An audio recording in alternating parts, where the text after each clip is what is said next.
안녕하십니까. CJB 모닝와이드 화요일 아침에 인사드립니다.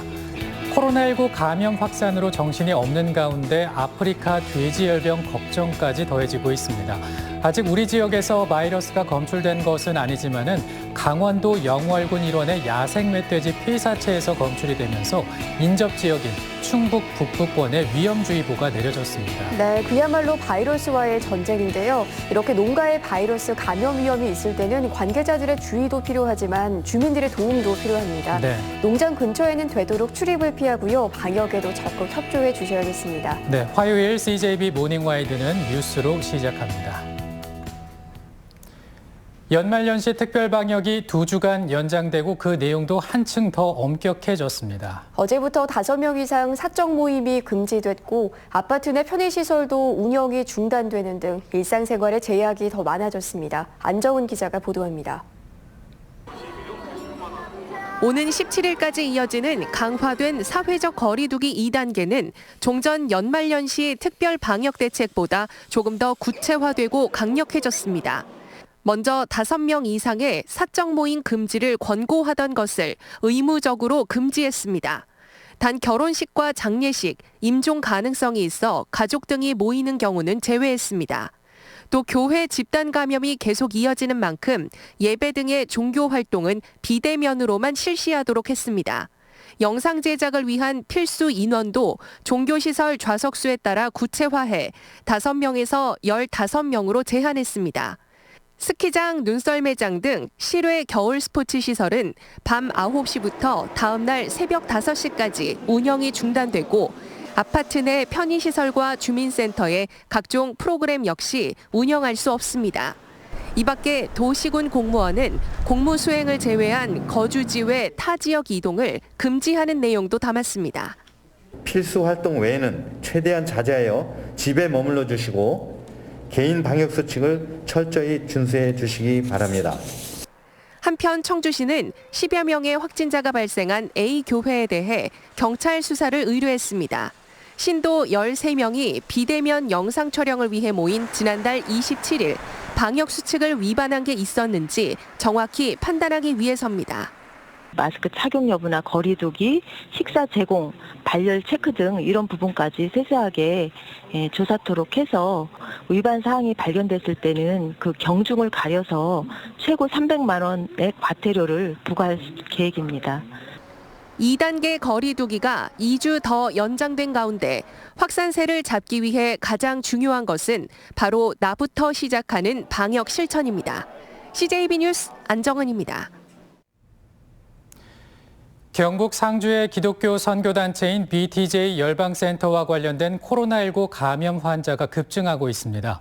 특히 충주는 불과 닷새 만에 확진자가 50명에 달하면서 지역 대유행으로 번지는 것은 아닌지 우려가 커지고 있습니다. 신규식 기자의 보도입니다.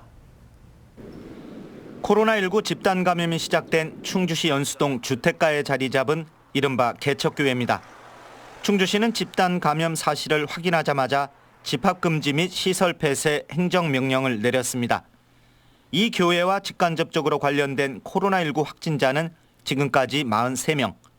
역학조사 결과 43명 모두 경북 상주에 본거지를 둔 개신교 선교단체발 집단 감염으로 확인됐습니다. 4명의 가족 확진자가 나온 충주의 또 다른 개척교회도 같은 감염 경로를 밟은 것으로 보고 있습니다.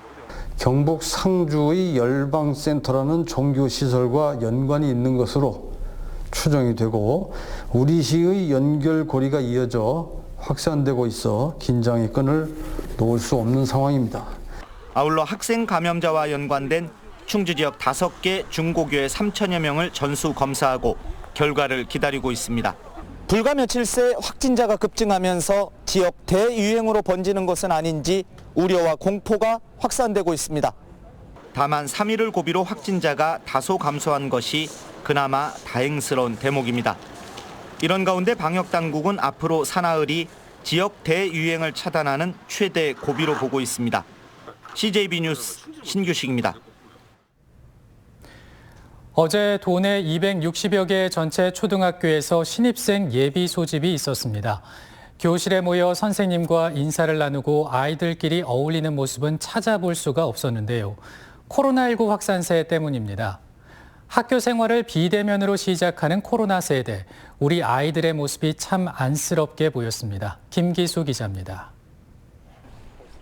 청주 한 초등학교 운동장입니다. 아이를 태운 차량들이 시간 간격을 두고 하나둘 들어오고 아이 손을 잡고 걸어온 학부모는 운동장 한켠에서 유의사항과 안내문을 받아듭니다. 올해 초등학교 입학을 앞둔 2014년생을 대상으로 예비 소집이 실시됐는데 코로나19 상황에 맞춰 대부분 드라이브스루, 워킹스루로 진행됐습니다. 초등학교 생활도 예전과 동일하진 않더라도 어느 정도 기대감은 가지고 있어요. 행복하게 밝은 마음으로 시작할 수 있었으면 좋겠어요. 일부 학교에선 영상통화나 문자 확인 등 전면 비대면으로 이루어졌는데 다문화 학생 등으로 대면이 불가피한 경우에는 꼼꼼한 발열 체크와 손 소독을 거친 뒤 진행됐습니다. 안전하게 방역 수칙을 준수하면서 아이들한테 전달할 내용이라든지 또는 미리 사전에 준비해야 될 내용에 대해서 안내 자료를 준비를 했습니다. 충북교육청은 대면 예비 소집이 어렵게 되면서 아동 소재 파악에 더욱 만전을 기하고 있습니다. 예비 소집에 응하지 않거나 안전 확인이 되지 않을 경우 가정 방문은 물론 경찰 수사도 의뢰할 방침입니다. 소재는 안전히 파악되지 않는 경우에는 관할 경찰서에 수사를 의뢰해서 소재 파악을 하게 됩니다. 저희는 단 한 명의 아이도 빠짐없이 관리되도록.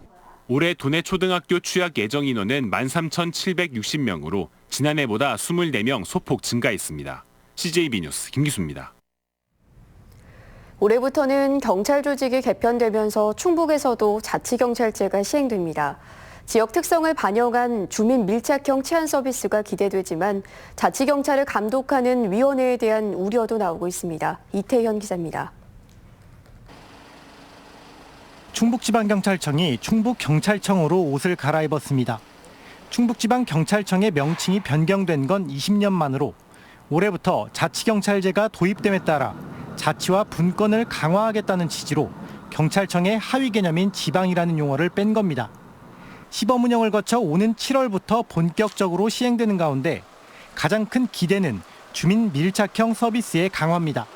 별도로 구성되는 충북자치경찰위원회가 조직을 지휘 감독하면서 학교 폭력이나 아동 여성 관련 범죄 치안은 한층 강화될 것으로 예상됩니다. 자치경찰위원회가 주민 밀착형 치안 정책에 대하여 도경찰청을 지휘함으로써 도민에게 더 가깝게 다가갈 수 있는 치안 서비스를 제공할 수 있습니다. 하지만 위원회 구성에 있어 도지사와 교육감, 도의회 등이 관여하는 만큼 위원회가 이들로부터 얼마나 독립적인 역할을 수행할 수 있을지에 대해서는 우려 섞인 목소리도 나오고 있습니다. 또 충북 지역의 특성을 살린 자치경찰 관련 조례를 제정하는 것도 제도의 성패를 좌우할 중요한 요소 중 하나입니다. 역량 있는 사람들이 얼마나 이 위원으로 포함이 돼서 자치경찰 사무를 수행하는 경찰 공무원들을 장악할 뿐만 아니라 시도지사로부터 독립적으로 자치경찰제를 운영할 수 있는지. 충북경찰청 조직은 경무관이 부장을 맡는 3부 체제로 개편되는데 각각 경무와 수사, 자치경찰을 맡게 됩니다. 경찰의 조직과 권한이 커진 만큼 치안 서비스의 질은 높이고 권한 남용은 철저히 차단하는 게 숙제로 남았습니다. CJB 뉴스 이태현입니다. 지난해 우리나라 인구가 통계를 작성한 이래 처음으로 줄었지만 충북은 소폭이나마 증가했습니다. 하지만 충북 제2의 제3의 도시인 충주와 제천 그리고 공장이 많은 음성군도 인구 감소를 피하지 못해 충격을 주고 있습니다. 구준회 기자입니다. 지난해 말 기준 우리나라 주민등록 인구는 5,182만 9,023명으로 1년 사이 2만 800여 명이 줄었습니다. 사상 첫 감소로 생산, 납세, 병역 등 전 분야에서 활력 저하가 우려되고 있습니다. 하지만 충북은 소폭이나마 인구가 늘었습니다. 지난해 말 충북 인구는 160만 837명으로 한 해 전보다 830명이 증가했습니다. 전국 17개 시도 가운데 인구가 늘어난 지자체는 충북과 경기, 세종, 강원, 제주 등 5곳뿐입니다. 지속적인 투자 유치와 혁신 도시로의 인구 유입, 귀농귀촌 활성화 등이 원인으로 분석됩니다. 진학을 위해서 하거나 학원의 일자리를 찾기 위해서 젊은 층이 유출하는 그런 부분이 있습니다만은 대체적으로 중고령층에 있는 계층의 그 인구가 지역으로 유입하고 있는 것이 시군별로는 희비가 엇갈렸습니다. 11개 시군 중 청주시와 혁신도시가 있는 진천군, 괴산군 3군만이 지난해 인구가 늘었습니다. 음성군은 2,000명 가까이 인구가 빠져나갔고 충주시와 제천시도 인구 감소를 피하지 못했습니다. 일부 군은 여전히 소멸 위험이 높은 상황입니다. 이에 따라 충청북도는 조만간 인구정책 기본계획을 수립해 올해 안에 시행할 계획입니다. 양질의 일자리를 마련을 하고 거기에 맞는 교육 정책을 함께 수행하도록 그렇게 정책을 지금 마련할 계획에 있습니다. 빨라진 고령화뿐 아니라 고령층의 1인 가구 역시 빠르게 증가하고 있어 이에 따른 정책 마련도 서두를 필요가 있어 보입니다. CJB 뉴스 구준혜입니다. 지난해 말 신규 지정된 괴산과 진천을 비롯해 도내 6개 시군이 여성 친화 도시로 지정됐는데요. 이 상징적인 지위를 얻기 위해서는 꽤 까다로운 기준이 적용되는 데 비해 정부 지원이나 인센티브는 전무하다 보니 재정 여건이 열악한 지자체들은 추진 여부가 여간 고민스러운 게 아닙니다. 조용관 기자입니다. 식품 제조와 시설 관리 도급업체입니다. 지난해 청주시로부터 300만 원의 여성 친화기업 부상을 받아 여성 휴게실에 TV와 공기청정기, 제습기, 비데 등을 설치했습니다.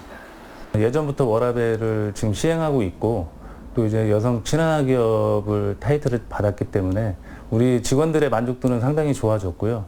또 외부에서 보는 시선 또한 청주시는 다양한 특화 시책을 벌여 지난 2010년 여성가족부로부터 도내 첫 여성 친화 도시로 지정됐습니다. 하지만 청주시는 올해부터는 여성 친화 도시가 아닙니다. 5년씩 1, 2단계를 거쳐 신년차인 지난해 3단계를 신청했다가 탈락하면서 여성 친화 도시 타이틀을 잃었고 현재 도내 여성 친화 도시는 청주가 제외된 괴산과 진천, 제천, 충주, 증평, 음성 등 6곳뿐입니다. 여감에서 내려오는 전체 여성 친화 도시 명단에서는 2단계가 끝나고 3단계가 되지 않은 시군은 빠진 채로 내려와요. 전국의 3단계 여성 친화 도시가 한 곳도 없을 정도로 까다로운 기준이 적용되지만 이에 대한 정부 지원이나 인센티브는 사실상 전무합니다. 지자체의 재정 여건이나 단체장의 의지에 따라 지정 추진 여부가 뚜렷하게 갈리고 있습니다. 교부세를 지원을 해준다든지 어떤 예산 규모 쪽에도 좀 지원을 해주면 저희가 이런 사업을 할 때 좀 더 기운이 나고 좀 더 추진하는 데 좀 힘이 될 것 같습니다. 한편 올해 청주시는 여성 친화도시 유지를 위한 3단계에 재도전하고 충주시와 증평구는 2단계에 첫 도전합니다. CJB 뉴스 조용광입니다. 다음은 저희 CJB의 희망 2021 나눔 캠페인 성금을 보내주신 분들입니다. 청주 사창동 유진열 씨 40만 9,500원, 청주 서경중학교 교직원 일동이 34만 원, 청주 사창동 김영기 씨 25만 원, 청주 사창동 16동 주민 일동이 21만 5천 원의 성금을 보내주셨습니다.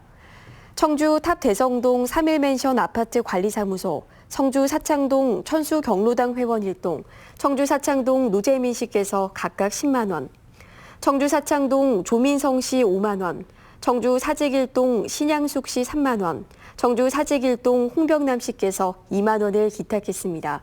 성금을 보내주신 분들께 감사드립니다. 저희 CJB는 연말연시를 맞아 주변의 어려운 이웃을 돕기 위해 충북 사회복지 공동모금회 충북 적십자사와 함께 이달 말까지 희망 2021 나눔 캠페인을 진행하고 있습니다. 성금을 보내주실 분들은 CJB를 직접 방문해 주시거나 농협 또는 신한은행 계좌를 이용해 주시면 됩니다.